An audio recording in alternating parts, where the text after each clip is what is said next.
Welcome back to Wax, Packs, and Warning Tracks. It's a special trade deadline edition.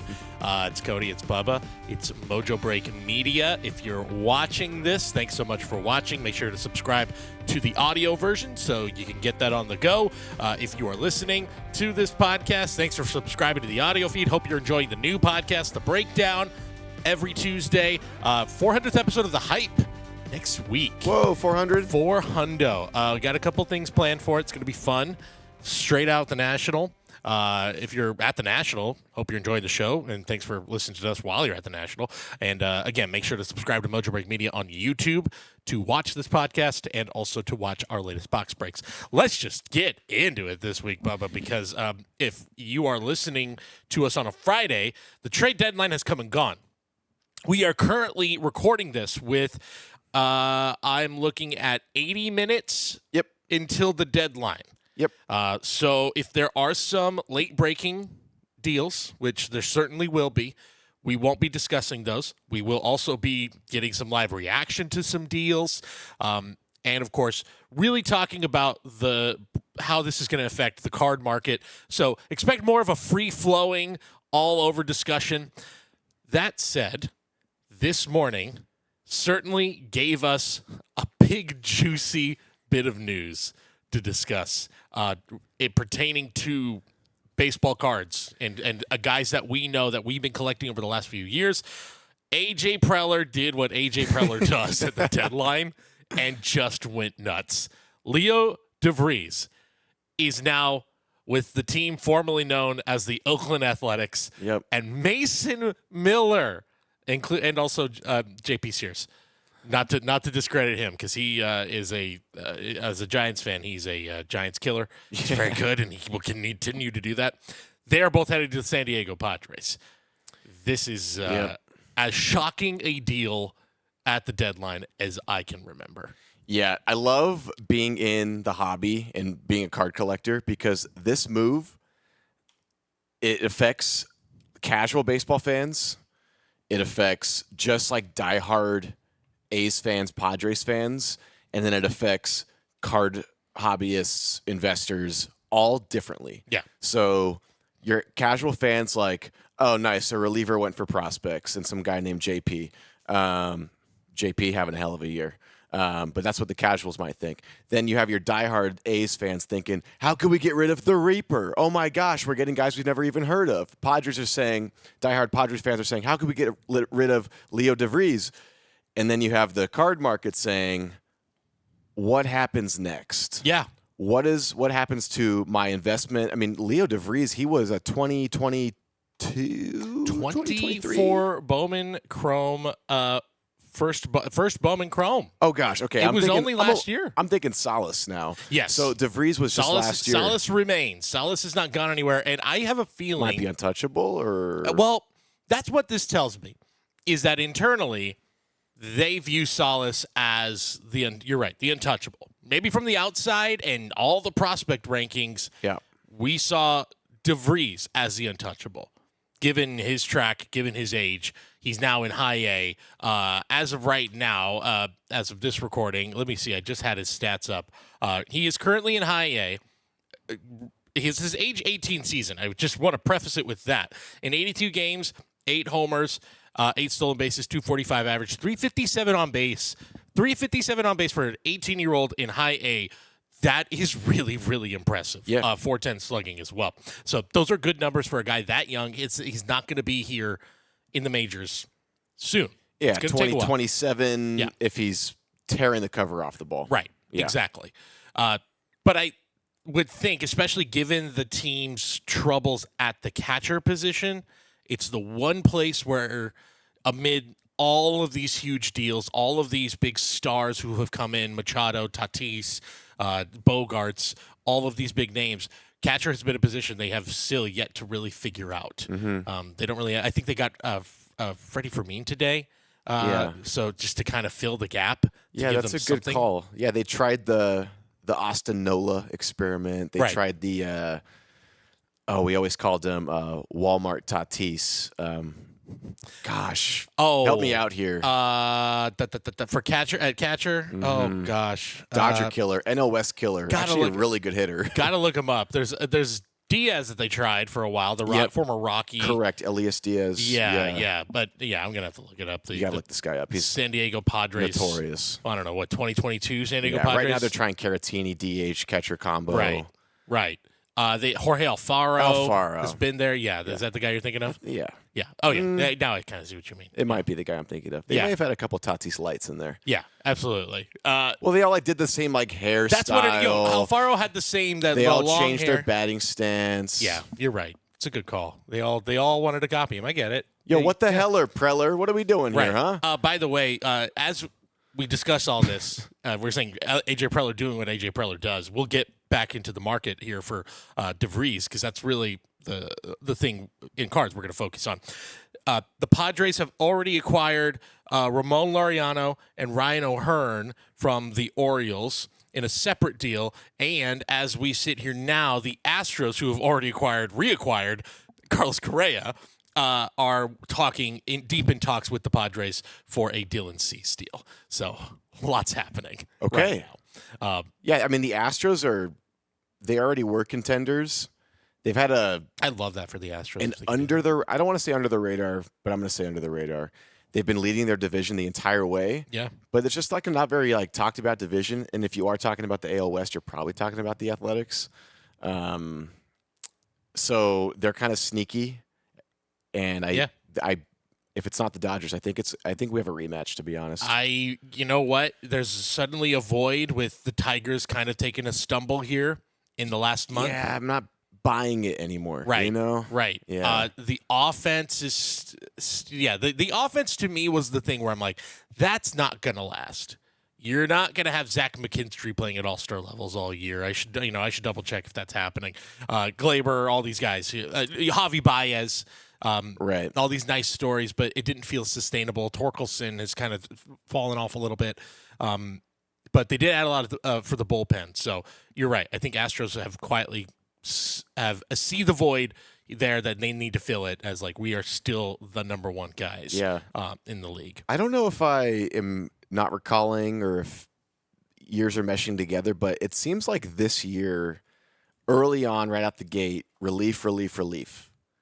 Big all teams. Yes. Now, I know pitching is always, a big part of trade deadlines and stuff, but I felt like it was heavy emphasis on relief this year. Relief pitching always is it's definitely always in high demand at the deadline, but you're 100% right.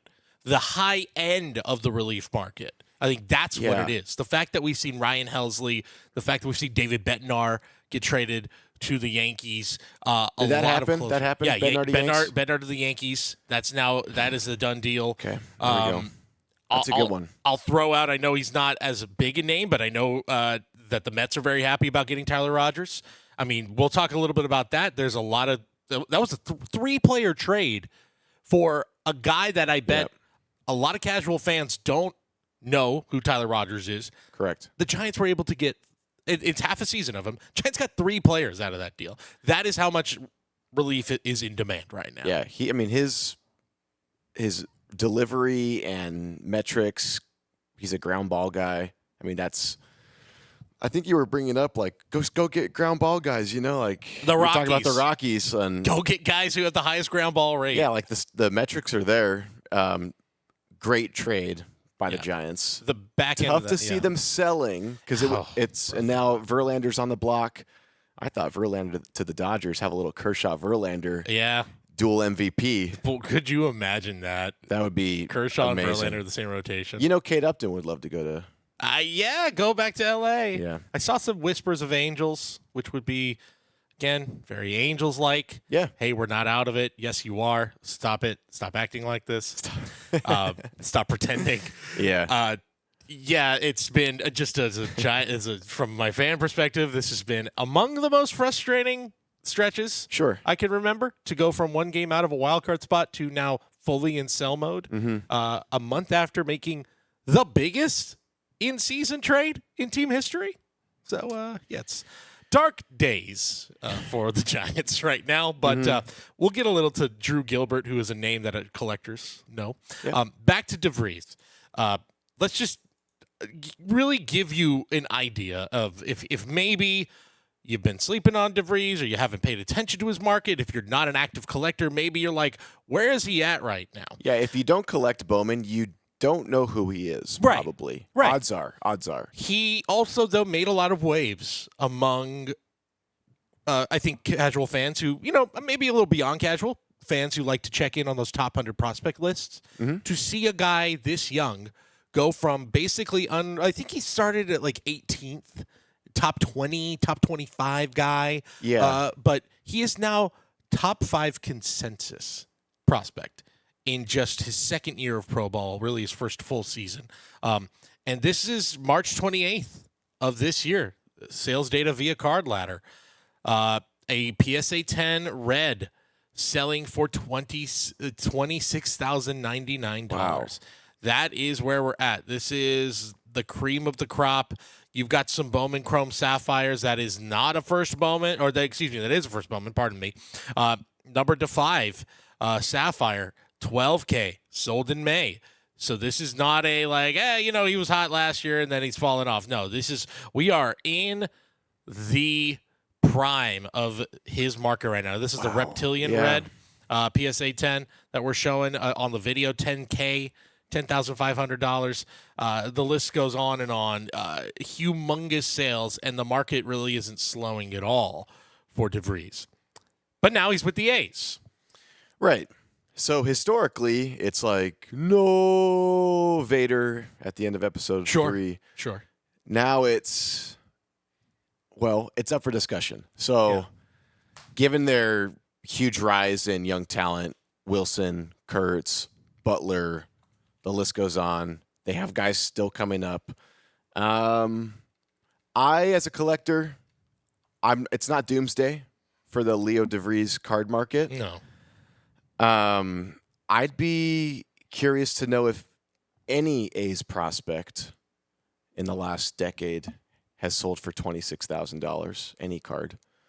That's a good question. Like any card. Who would that even be? I'm trying to think. In the last... Geloff had a peak. Geloff had a peak. Heck of a peak. Yeah. Wilson didn't quite have the... Wilson, I don't think, had the first Bowman peak that Geloff had. I think it took people by surprise. Wilson has the rookie peak that Geloff didn't have. Right. Here you go. Deservedly I just looked up athletics. That's surprising. Boy. I'd love to be wrong here, but I have a hunch I'm not, to be honest. This is actually, this was perfectly timed. Remember when Tyler Strostrom suddenly had like 12 home runs within the first 3 weeks of the season? Like 3 games? Year? Yeah. Yeah, it was nuts.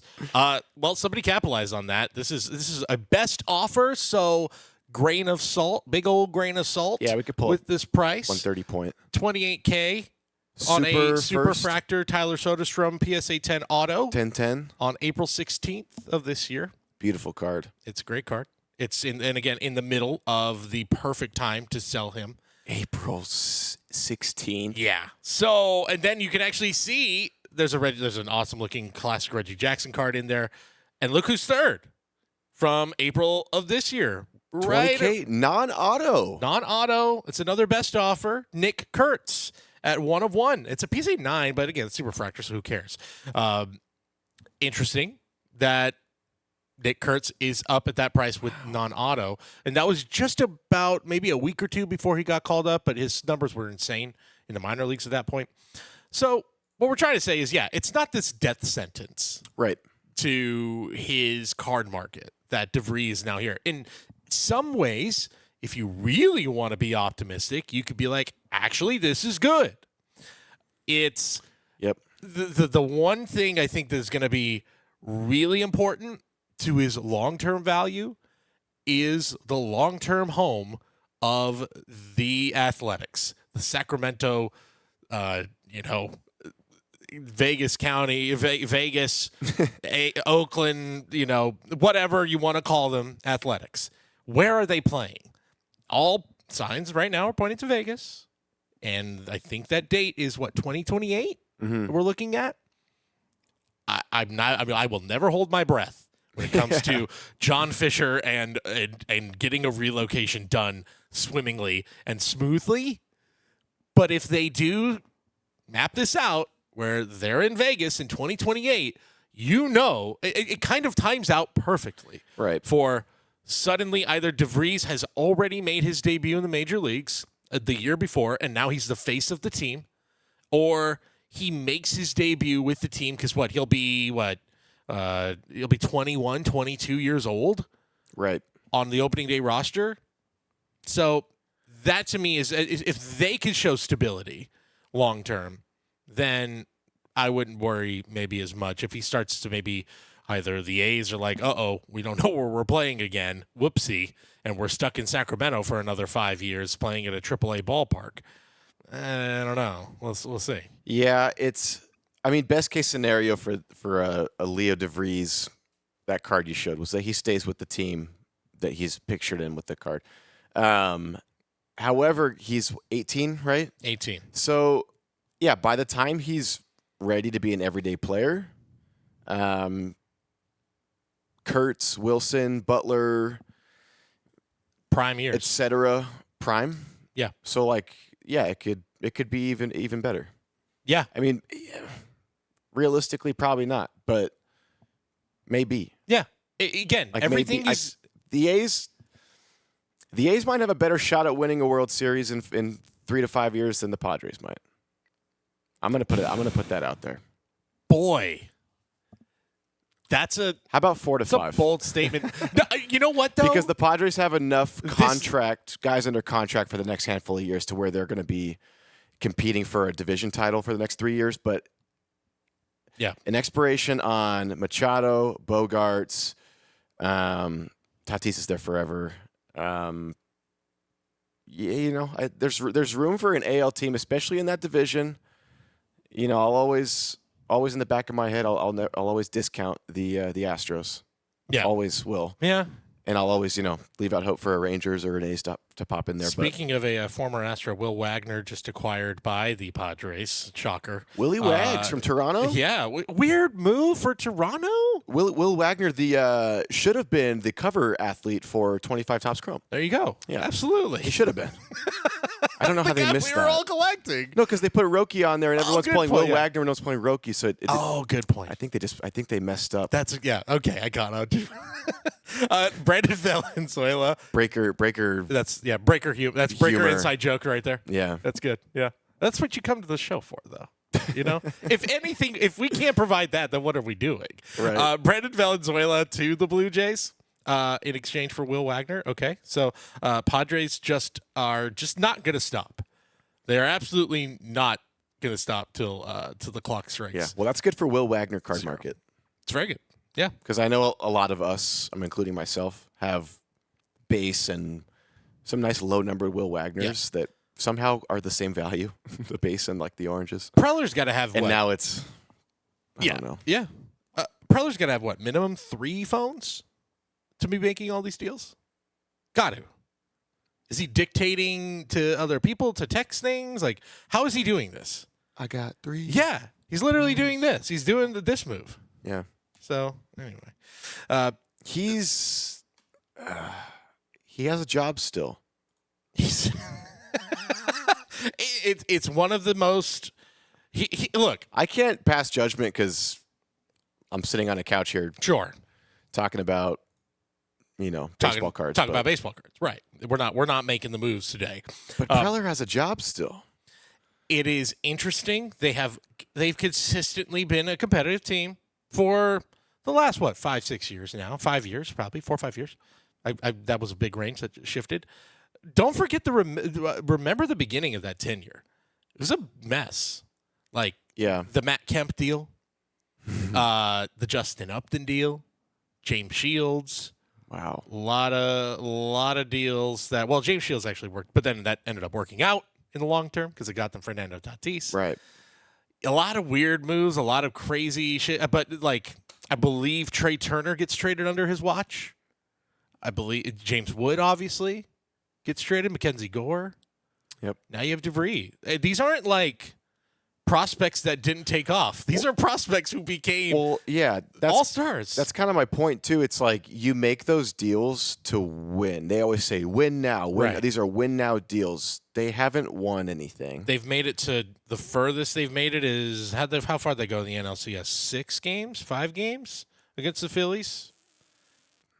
They may have gone to 6. I think they went to 6 games. They may have gone to 6. They went to the 6th game of the NLCS. That's not nothing, but given the magnitude of the deals they've made, given how aggressive they've been, I mean, again, they were 12th hour, 11th hour entrance into the Aaron Judge sweepstakes a few years ago, where they had a real shot at getting Aaron Judge.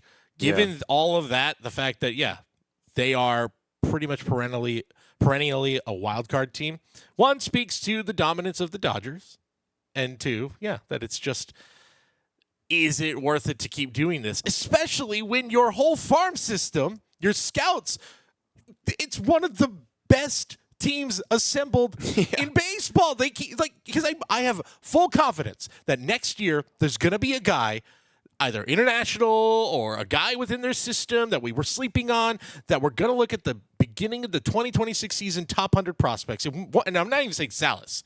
There's going to be a guy in the top 15. You go, what the hell? The Padres have another guy. Because they will. Because that's what they do. Yep. Yeah. Yes.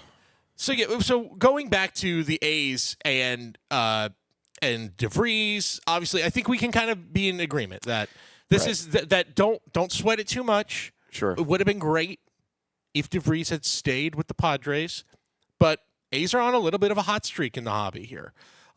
Something I don't think you've ever really been able to say over the last few years, or at least in sort of this post-hobby boom, despite always being able to have players, partly because it always feels like they're going to trade these guys.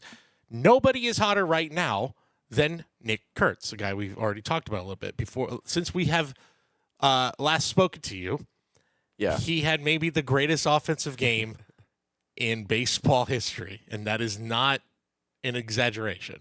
4 home runs, 6 for 6 in the game. 18 total bases. 18, I think it was 19. Okay, he and Sean Green only ones at 19. Sean Green. Don't kids look up Sean Green. Yep. Dude was a stud for the Dodgers back in the day. And for the Blue Jays. He was a good player. Yep. This is literally, look at these sales, and you could say, other than that superfractor we showed you, these are the biggest sales for Nick Kurtz cards ever. These are Bowman Draft Chrome Refractor, PSA 9, black, $9,000. But again, these are best offer. True Gold, PSA 10, $8,500. $7,500 for a black refractor redemption auto. Another black refractor, 3 of 10. That's a BGS. That's a Topps Chrome too. That third sale. That was a Topps Chrome. You're right. Jeez, I didn't even catch that part. My faith is somewhat restored in humanity that his top sale there is a PSA 9. I love this to see that. Yes. Oh, yeah. I love to see that. That always seems like a hot topic. Actually, you know what? Quick aside before we go any further. I'm a PSA 9 supporter. Yeah. I support PSA 9s. Yeah. I like PSA 9s. I'll be totally okay with paying more for PSA 9s. I've been loving picking them up at card shows just because you get them for nothing pretty much. I've had a lot of great Seegers in a 9 that's like sick. Like, I'm not going to flip them. Like, this is great. It's a beautiful card. I'm getting it for a steal.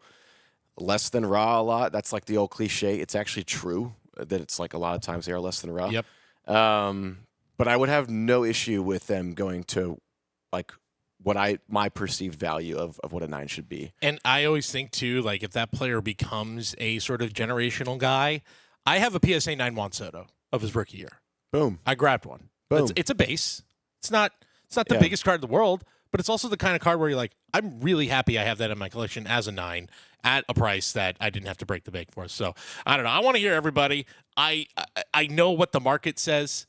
I say phooey to the market on some of this stuff because I just think we're like, it's a 9, man. It's literally like what I don't know. To me, a 9 is better than a raw. PSA within I think this year or at the end of last year updated their grading standards, and so we're seeing a lot more 9s. I think people are getting a little less particular. Yeah, it used to be so easy to just find a 10 out there, and it's like, why would I get a 9 when I could just there are an abundance of 10s. Yeah. Now there aren't as many 10s out there, and I think people are starting to not settle for a 9, but start to appreciate a 9 differently. Yeah, I agree, and I'm here for it. Yep. I think it's a good thing. That's Absolutely. the majority of my collection. There you go. Yeah, well, there's that too. Anyway. I like that it's exciting to see the Nick Kurtz market is starting to heat up. I've said it on all our podcasts. I'm a big believer in this guy. Yep. He's showing it right now. I also think this was something I kind of have to look at some of the stats on the fly. You tell me if I'm wrong. Does it feel like this kind of player, the big slugging, that prototypical first baseman, big slugger, can hit you 40, 50 home runs, potential could get 35 to maybe 50 home runs a year, is not as prevalent in baseball as it was maybe 15 years ago or in the heyday? There are guys out there, but I just feel like there were more of these types of guys. Maybe first base just having kind of a weaker year overall in baseball, that the first base position. But even I know Harper's at first now, but I'm so I never have. It's hard for me to ever view him as a true traditional first baseman. Right. Vlad Jr.'s out there. I know Pete Alonso's out there. Freddie Freeman is out there. I don't see him as that type of guy though, right? I don't see him in that same place. He's just the guy I was going to bring up. Yeah. He's a guy that will get MVP votes every single year, and Yes. he can hit 29 homers. Right. So I don't see him as I go back to 15 years ago where Prince Fielder, Ryan Howard, Pujols, Cabrera. How about the second baseman we're hitting 35 homers? Brian Roberts. I'm thinking of a guy like Hank Blaylock had some years with the Rangers hitting Hank the bunch Blaylock was up. the dude, yeah. I'll try to think of a couple other guys. Mark Teixeira. There's another Big guy. Tex. Yeah, Big Tex was an automatic for 40 homers. Again, correct me if I'm wrong. And I also, the other part of that too is there has been, I'm looking right now at Pete Alonso's market. On the high end, it's still there's still some huge sales from 2021. I'll give you that. Because I was trying to think of what's a comp here. The guy I keep going back to for Kurtz is Alonso, rookie, having a huge year in the power department. I would argue maybe he's having a better all-around season than Alonso did. Yeah, Alonso, I hate to call a guy like that one-dimensional because he's hitting for average now all of a sudden. So he's a lot better, a lot more well-rounded at the plate than he was. Out the gate, I guess is what you're getting at, yeah. Kurtz is kind of got the goofy kind of a vibe to him. Yeah. He might just be just a sick athlete, just in a huge tank of a body. Yeah. And because some of these homers he's hitting, especially on that 4-homer, it's the dude's it's like he's swinging a toothpick out there, and then he's just throwing the bat out, and it's just barreling everything. It's going 380 to left. He hit three of those 4 were opposite field, right? And he almost hit a 5th to opposite field. Yeah, exactly. And I know I did see him 2 of those are in the Crawford boxes, but you know what? He hit it opposite field to the back row of the Crawford boxes. So yeah, those were not cheapies. No, those were and I think the third one that was the tank shot to the upper deck and right field. Oh, where he got the reliever threw him a first pitch fastball. Yeah, good call. 97 in his wheelhouse. Yeah. Good call when a guy's 5 for 5, 4 for 4. That was such a satisfying home run to watch. Yeah, it was. It was really, really nice. Get that out of here. This is Pete Alonso's market, or his highest selling cards, I should say. Not really indicative of his market. I'd say his market right now is on the highest end. You can get there's 1,500 to 2,000 for some of his higher end stuff right now. But again, these are looking back at his 2016 Bowman Chrome draft. And remember, Alonso was not considered the top guy, even among first basemen in the Mets system. Dominic Smith was the guy for years. It was right. Dom Smith is the guy, and hey, there's this Pete Alonso dude who keeps hitting homers. We're going to have to figure out what to do with him. Mm-hmm. $28,000 back in March of 2021 for a BGS 9.5 red first Bowman auto. I'd imagine that has gone down a little bit, just kind of looking on the fly right now at some of that stuff. But I would imagine that's down probably a little bit right now, just a smidge. Yeah, there you go. A PSA 9 of it. It's a lower grade. sold in February of this year for $9,000. But yeah, probably half. Yeah. Right. So again, market was crazy at that time. Alonso also was pretty much year in, year out hitting 40 home runs, 50, close to 50. Yeah, he won back-to-back derbies. Right. Yeah. It was a different time. So that's the guy I kind of keep looking at as like, just because of that rookie year sensation. But the things that I feel more confident about maybe his market is, one, just the general state of where we're at in the hobby, where especially higher end cards are selling for.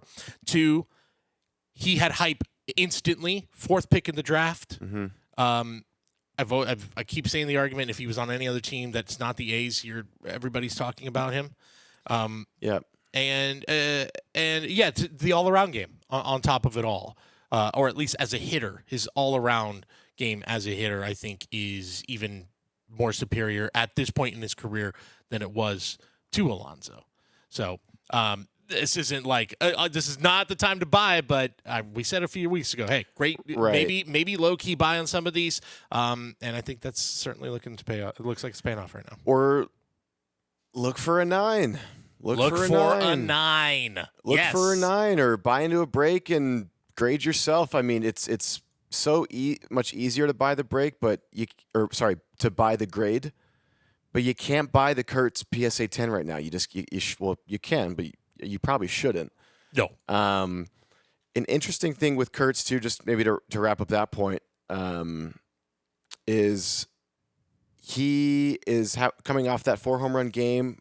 And then a week later, Wilson goes on the DL, and now the Vegas odds have shifted, and Kurtz is the favorite, the odds-on favorite to win Rookie of the Year, through and through all sports books, ESPN, everywhere. Yeah, he should be. And so I mean, your window is either closed or closing fast on acquiring like some big-time cards, if for investment's sake.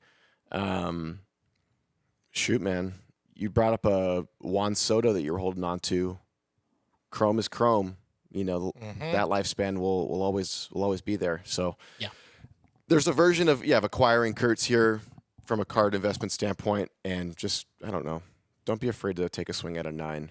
Yeah, if he's the real deal, an 8's gonna sell. Trust me. So yeah, there you go. Yeah, I think it's a great call. It's the other thing too is slugging first baseman. I guess I was like kind of looking. I keep going to Alonso because it's like, to me, I'm thinking of like, oh yeah, he's probably just given the Mets and all that. Like, he's the big name. And yeah, well, maybe on paper they probably look really similar too. Right, like right. rates and yeah. And I'll even go Freeman. Freeman's a guy I've always thought is pretty underrated when it comes to collecting. If you want to keep it from the left side of the plate, then yeah. Oh, and maybe under the radar too. Under the radar. Okay. Playing first base. Just kind of feel like first base sometimes doesn't get the love, the sort of instant love that it's due. It can grow over time. I mean, Albert Pujols is still a name that is huge in breaks, and when we pull autos of his, it's always one of, if not the biggest hit in a break. Right. But yeah, it does always feel like maybe big slugging first baseman. If there is, say, a shortstop who's batting .340, who's a rookie, who's even on the same team, that's going to get the love before maybe the first baseman who is like, yeah, but first baseman just hit home runs. Yeah. That's not new. Yeah, the A's team this year has forced a lot of hobbyists and fans to pick between the two, Wilson and Kurtz, which is super unfair. But yeah, I mean, that's part of what's happening. And no longer, I would say. I mean, just within this last week, a huge shift in the Kurtz market. Fanatics Collect had a PSA 10 green sapphire first Bowman auto of Kurtz valued at $550 a week ago today. That card sold yesterday for $3,500. Good Lord. Yeah. That's all it takes. So it's, yeah. And I think it's not just that it's 4 home runs. It's like you hit 4 home runs, that gets you on the radar. That gets you the big tops down card. That gets you all collectors are like, oh, okay. And then you like look at the overall stats, because this isn't just a one-off. He had a good he had a career game, but he's like a .215 hitter. No, he's literally been the best hitter in baseball in the month of July. Yeah, this is not Scooter Jeanette hitting 4 homers. Shout out Scooter, by the way. Shout out to Scooter Jeanette. But this is oh, good Lord. This guy's going to walk away, is in line to walk away with some hardware this year. Yeah. And you know what I hope doesn't happen? How about if he stays in A, there's no way he gets a mega deal. No. Since they have left Oakland, they have been a little more. That organization has started to finally hand out some contracts. Butler got some cash. Butler, Rooker. What, like $60 million? That's Butler the thing, got? is they are going to sign these guys for deals that are super team friendly. Rooker is a guy that they didn't even go that deep into the pockets for Rooker. Yeah. It was a good deal for him. It's a great deal for a guy like Brent Rooker, who's been a constant, a journeyman throughout his career. Found a good deal, found a spot where he's hitting comfortably, and he's become a great hitter. Yep. Kurtz is not going to settle for that, nor should he. He is going to sit it out and wait for that big deal. He's going to be a Yankee. He seems like a Yankee. I was about to say, this man is following the Jason Giambi career path right now. Oh, there you go. That is what is happening. Giambi came up and was just this force to be reckoned with the A's, was such a beast with that team. And the moment he became a free agent, there was just no way. Steinbrenner's just licking his chops. Yeah, Cashman just. Yeah. So, you're going to have potentially, if Leo DeVries, maybe you have 2 years of DeVries with Wilson, Kurtz, Butler. Don't know about Rooker at that point. Maybe not. He's like 29, 30, Rooker. Rooker, I want to say 30. Because he's been around for a while. He is 30. He'll be 31 in November. So, this is great story for him. But, I don't know if he'll be around for that 2028 team as a huge factor, although I might actually be locked up for all those years. I could be wrong. Actually, he is. So I take it all back. He's under contract at least through 2029. So cool. Could be a factor for that team as well. So it'll be. We're gonna have at least a 2-year window, is what I'm saying, with Leo DeVries. Yeah. If everything plays out according to plan. And 2, it's it'll be cool to see them play together. I'm just thinking now, 1 step forward, potentially 2 steps back. You trade away the Reaper. You trade away your stud, JP Sears. You get a guy that you already have a position filled for in Jacob Wilson at shortstop. I know this is a tough pill to swallow. I'm just playing devil's advocate here. Oh, for sure. It's a fun trade for the A's. And because I think there are, A's fans, if you're out there. I'm not saying that there aren't A's fans anymore, but I know it's a conflicting feeling for a lot of A's fans right now. Yeah. But this was a source of joy for you, was watching Mason Miller take the mound in the 9th inning. But I hate to sound so cold, but twice a week. Exactly. Twice a week. Sorry, that was a low blow. No, you're right, a cheap shot, but twice a week, 3 if you're lucky. Relievers are the most volatile position in all of baseball. Got to keep them ramped up. Exactly. And on a schedule. How many guys have we seen have career years, 1 year, sub 2 ERAs, 40 saves, and they come back the next year, they blow 15 saves and have a 5 ERA. A guy that just got dealt, David Bednar. He got sent down to AAA this year. David Bednar was in AAA. Camilo Del Valle might get traded today. Boom. We haven't seen it today. He went to AAA last year. Raziel Iglesias. Yes. These guys. It happens to anyone and everyone. It happens all the time. Alex Call's going to the Los Angeles Dodgers. Just saw that news come down the pipeline. He signs Bible verses on his autos. Yes, he does. And I have one, and it's in a sell pile, and it's gonna be removed today. There you go. There you go. Now he's your guy in blue. All right. After they just I got a little sad there too just now. After they just flipped James Outman to the Twins, by the way. Right, for the reliever. Yeah, I mean, very good player that they got back, Braxton. But or excuse me, Brock Stewart. Pardon me. I don't know. I say Braxton. I'm just agreeing with everything today. Yeah, I'm hearing some names I haven't heard of before. No, that guy's good though. It's been a flurry of, especially relief arms. It can be hard to follow. Brock Stewart for James Outman straight up. Brewer, was he a Shoot, was he a Dodger? He was a Dodger. He was. He was a former Dodger. Yeah, Brock Stewart Dodger. Yeah. He pitched 17 Sox? games for the 2017 Yeah. Dodgers. Yeah, that's right. Brock Stewart. Never was a huge role player. He may have pitched in the postseason with us. Might have. Might have at the end of that season. 17, then. Yeah, 3.4 ERA in 17 games back in 2017. Was in the organization from 16 through 19. So Brock Stewart is in 2.38 ERA. Really good lefty, or excuse me, good righty.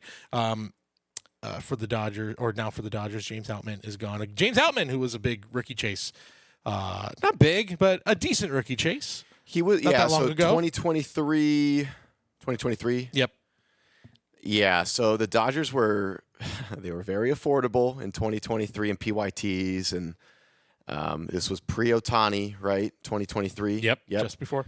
There was a world that existed for the Dodgers pre-Ohtani. I think I remember buying like Dodgers for like $79 in a case of Pristine in 2023. Damn. And was stoked to have pulled a base encased James Outman rookie auto and a gold Sean Green auto to 50. There we go. Shout out Sean Green. And now we've gone full circle. Full circle. Sean Green. The one thing with it, James Outman getting dealt, because look at his 2023. This is the one thing I'll say. A guy that we liked a lot a few weeks ago, where we're like, man, Andy Paez, what a good year for Andy Paez. He's figured it out. This organization flips the switch quickly. Alex Call, baby. Alex Call. But Paez. Paez is still a factor. I'm comparing it because this is 2023 James Outman, 3.4 WAR, Baseball Reference, 23 homers, 70 RBIs, 16 stolen bases, 790 OPS. Is there a defensive DRS on there? Or, I don't know. Let me see if I know they have advanced fielding here. He's very good in the field. Yeah, but you're right. Where he was a Paez good was fielder. not last year. Yeah, he was a very good fielder. You're right. Yeah. Paez stepped it up. So that all I'm saying is things can turn quickly. Rangers a hair length away from getting Merrill Kelly. Wow, that's a great move for them. That's a perfect move. Yep, there you go. Our strong pursuit, Merrill Kelly. Merrill Kelly. Astros still pushing hard for Dylan Cease. So if you're listening to this, it could have happened already. A lot of pitching. A lot of the starting pitching market has not taken off yet.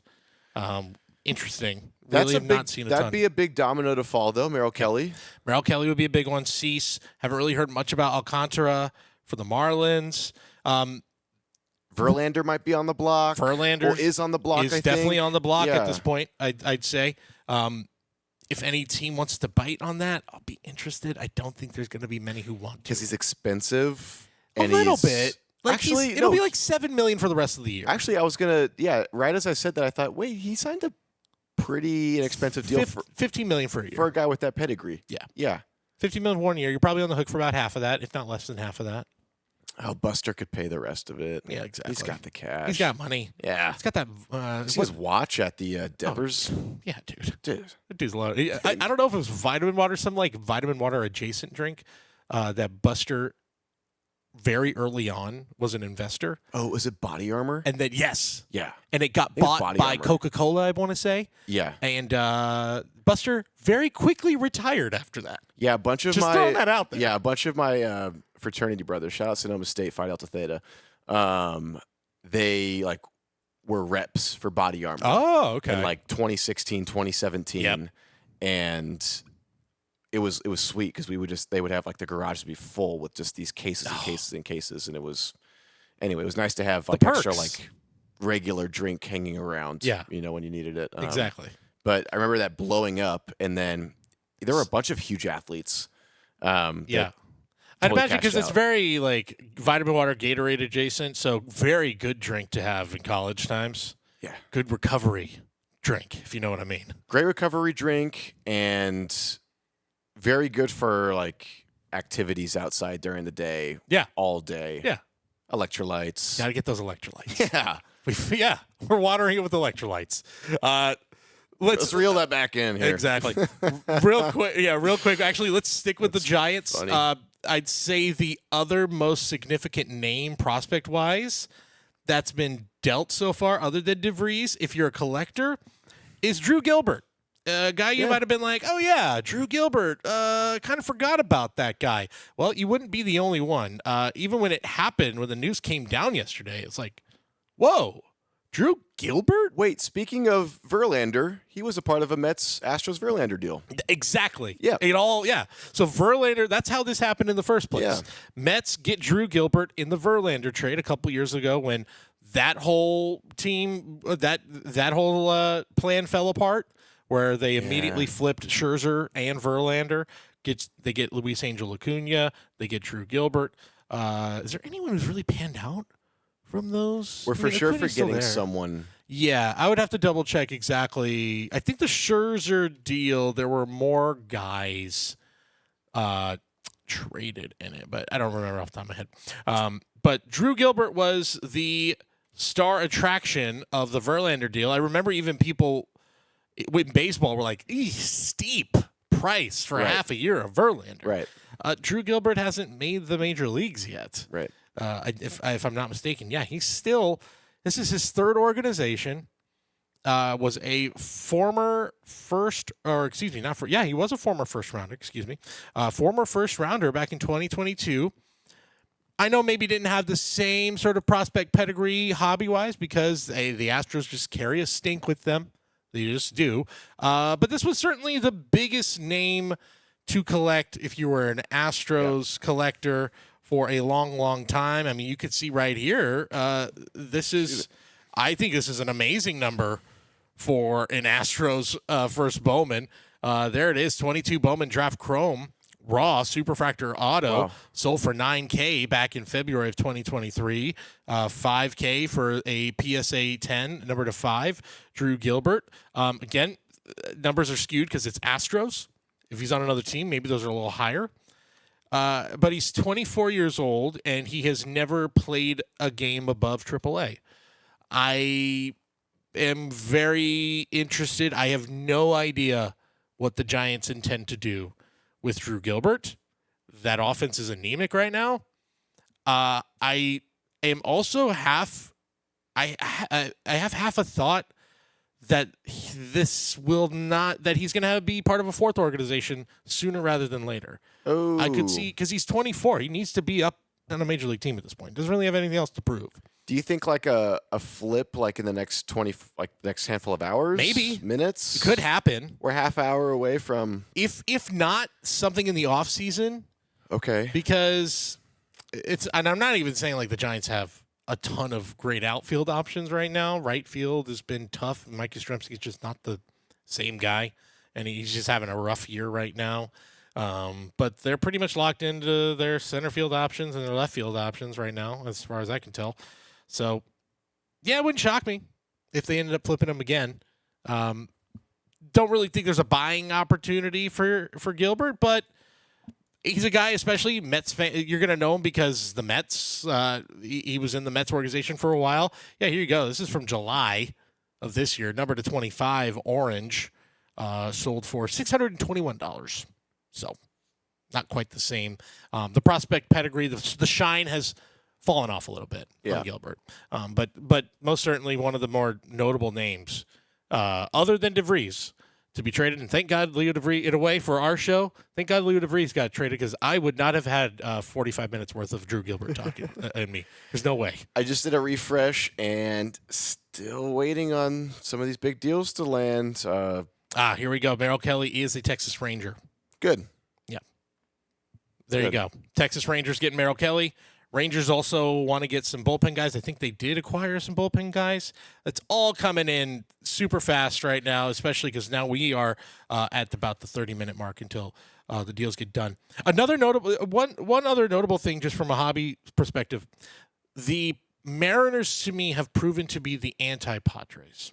They got maybe if you take Rafael Devers out of the equation and just look at the biggest deadline bats who were available. Is it possible you would have said Gino Suarez, Josh Naylor, number 1, number 2? If you want to throw Stephen Kwan in there, I think it changes O'Neal Cruz, which now that's cooled Yeah. off a lot. Doesn't look like they're moving him. Luis Robert, I don't put him there. I think it's those two guys. If you take Devers, if you don't include Right. Devers there. Right. Yeah, I agree. Mariners got both of them. Yeah. And they didn't give up a ton to do it. It's really impressive. They didn't really give up. Tyler Locklear was the biggest name I recognized Yep, he was a red rookie in in Bowman. the Suarez. Yeah, but He just got called up. just got called up. Was it a hey, look at our guy here? It could have been a sort of a showcase of like, hey, here, this is a guy we are willing to dangle. See if you want him. And I don't think there was much given up in the Naylor deal as well.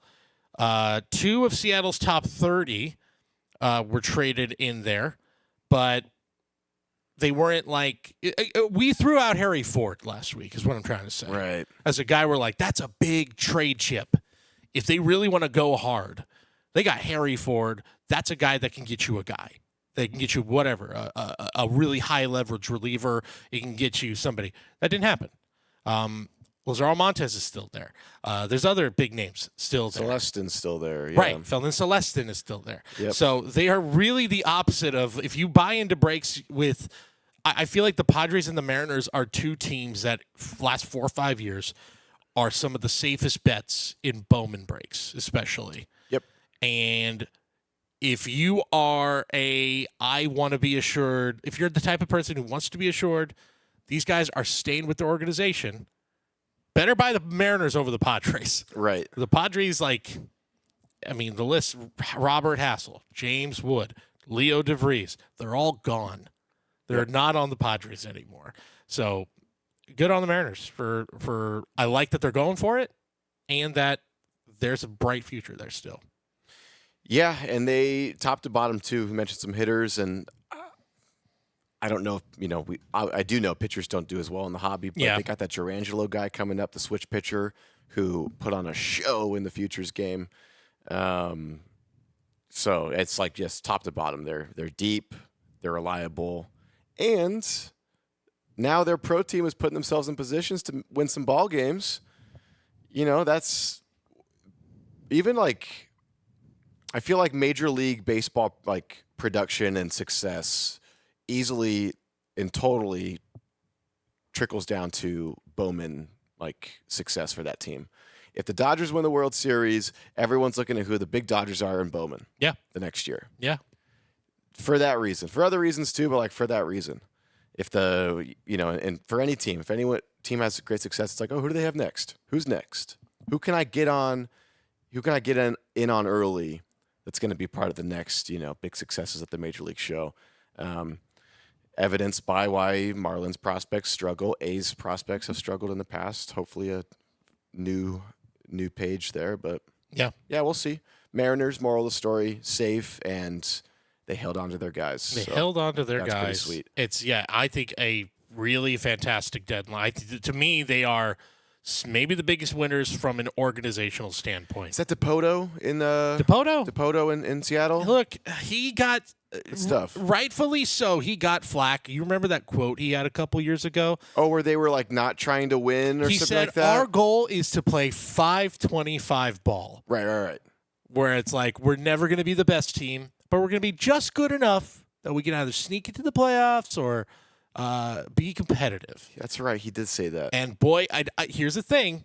And then they had some chairman guy speaking to a yacht club or something like that. Yes, who spoke about Kelnick. Did not speak of him in a good light. No, it was straight up contract manipulation talk. Yes, exactly. Service time manipulation talk. And it was yeah. You're not supposed to say those things out loud. Everyone knows you do it, but you don't say it. He said they did the quiet part out loud. The Rotary Club, that's what it was. Yes, exactly. It was. In 2 cases they did that, and it was this is the risk sometimes of getting analytics brain. Yeah. Where you're like, man, these are people. Yeah. And a lot of these are kids, and you're on camera. Don't do that. Yes, are there probably 20 to 25 other teams in baseball that are also looking at the strategy of let's just play 500 to 530 ball and that's good enough? Yeah, of course there are. Keep our sponsorships. Yes. We'll keep fans in the seats. Right. We'll just skate by, and we'll wait for something to click one year. Yeah. Whatever. Half the Major League Baseball teams now are as much baseball teams as they are real estate companies. If You know? baseball owners and general managers, well, mostly owners, cared as much about winning as the fans did, then I mean, it'd be a $100 trillion sport. But the fact remains, because every team can pay for every player. Right. Not all at the same time, maybe not, but yeah, it's a business. It sucks. It's like you want to get romantic about baseball and have it be this thing, and then you see stuff about, I think I saw something too about the Red Sox are like, well, we can only squeeze another $8 million into our payroll this year for the trade deadline. It's like, you're the Boston Red Sox. right. You're the crown jewels of this sport. Don't Yeah. tell me you have to. Oh, we're gonna have a tough time. They'll crowdfund $8 million. Right. Boston will crowdfund $8 million. Right. Oh boy. Well, this deadline's still going on. It's the point of what the story being, buy Mariners and breaks. Yeah. It's a good spot to get. Regardless, also because Top Scrum stuff, they've got Ichiro now, Ken Griffey always. Yeah. Mariners are just a good spot, man, and they're keeping their prospects. It's good. Are we about out of time? We're just about out of time. Okay, real quick, just off the top of your head, and I'll go first. The worst trade in recent, maybe last 10, 15 years, worst trade in deadline history. Ooh. Mine might not be the on-paper worst, but I'm going to throw out one that doesn't get talked about a lot. I'm going to butcher the year. But it's. I'm going to go Rays Pirates. Okay. Oh, I already know where you're going. Rays get Tyler Glasnow, Shane Boz, and not Parker Meadows, the other Meadows, the older Meadows. Austin Meadows. Yep. Austin was good for a couple of years there. Yep. For a washed up Chris Archer. Yeah. That was a disaster of a trade. And I remember in the moment, I must have been like, I don't know, like high school or something, thinking like, what are you doing? That was a disastrous deal. What are we doing? They had the Pirates had just shipped off Garrett Cole like a year or two prior. Yeah. It's like, what are we doing? Yeah. And it's Glasnow's been hurt a lot, and Boz has been hurt a lot. Oh, and I already Meadows know. out of the league, but that was like big. What do you got? I already know the answer. I was thinking of I was gonna that was an off-season deal. The Shelby Miller deal. That is a infamous deal. Worth bringing up. Yeah, but that was Dansby. Who else was it? Inciarte. Yeah, who was a good player. Yeah, for Ender. a couple years. He was valuable for that team. Ender, very good. Hey, you don't have to go back that far. Cubs fire sale back in 2021.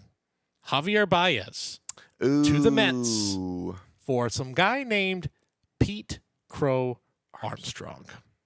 Ouch. Yep, that hurts. Good one. That's a really, you win. That is that was a slam dunk. Cubs did well. You want to talk about Cubs? I forgot about that one. There was a lot of sad Cubs fans during that deadline, and rightfully so. But they did all right.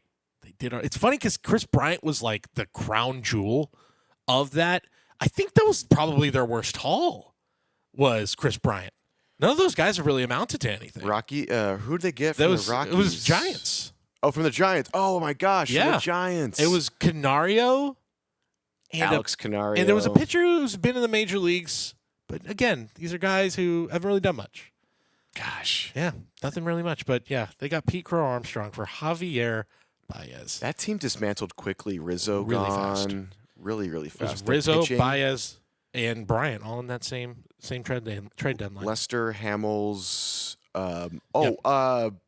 John Lackey. Oh, yeah. Maybe the first and last time John Lackey gets mentioned on podcasts. That's right, yeah. Shout out. Well, I don't want to give too big of a shout out to John Lackey. I still remember 2002. The Angels. Yeah, there you go. He pitched Game 7. There you go. So, still a lot of stuff happening. I know we went a little off with some hobby stuff today, but I think we still tried to keep it pretty focused. I'll throw this one last thing out for hobby stuff. If you really believe in Drew Gilbert still, $89. Angels get Oswald Peraza. Hey. Before we go, Cubs get Willie Castro. That's a big one. Yankees get Jake Bird from the Rockies. Yeah. PSA 499, or excuse me, PSA 10 number to 499. Drew Gilbert, first Bowman auto, $100. So, if you really want to take a flyer on a former first rounder, skip the matcha, skip the don't drive around for a day. Drop a hundo. Just go get a Drew Gilbert and whatever. Oh man. Well, we're gonna have probably more deadline reaction next week. If there is another big one, we kind of mentioned Stephen Kwan is the one thing out there where it's like maybe he's actually going to get dealt. But there hasn't been a lot of smoke there. We got 20 minutes. Yeah, there hasn't been a lot of smoke there. So if anything breaks in the next 20 minutes, we're not on air. We'll talk about it on next week's episode. We'll get more back into some of our traditional breakdowns next week. So thanks for hanging out with us for a live reaction to the trade deadline. Are you worried about the Leo Vries market? Are you excited about it? Do you think there's an opportunity here? We do want to hear what you think. Let us know if you're watching this in the comments on our Mojobreak media page on YouTube. Of course, new episodes of Wax Packs and Warning Tracks are every Friday. New episodes of The Hype are every Tuesday, and new episodes of The Breakdown, our brand new podcast, going way more inside the world of breaking. That's every Wednesday. That's on our Mojobreak audio feed here wherever you get podcasts. Just search Mojobreak. We got 2 of those shows on here on Mojobreak Media. The Breakdown is with our good friends over at Sports Cards Nonsense, so watch it over there. Whew. A lot of names we threw out here. This is going to be the most relief pitchers we ever talk about on this show. Yeah, just throw that out there too. So don't worry, we're not going to bring up any more relief pitchers going forward. I promise you. Oh, good. Yeah. All right. For Bubba, maybe we'll talk about Emmanuel Clase in a week or two. Actually, yeah, we didn't even bring up Emmanuel Clase. We didn't bring up if there's a big deal with Camilo Doval before before the end of the deadline, then yeah, maybe we'll have to talk about it next week. But unless that doesn't happen, yeah, no, absolutely not. All right, we'll see you guys next week here on Wax Packs and Warning Tracks for Bubba. I'm Cody. Talk to you next time. Cheers.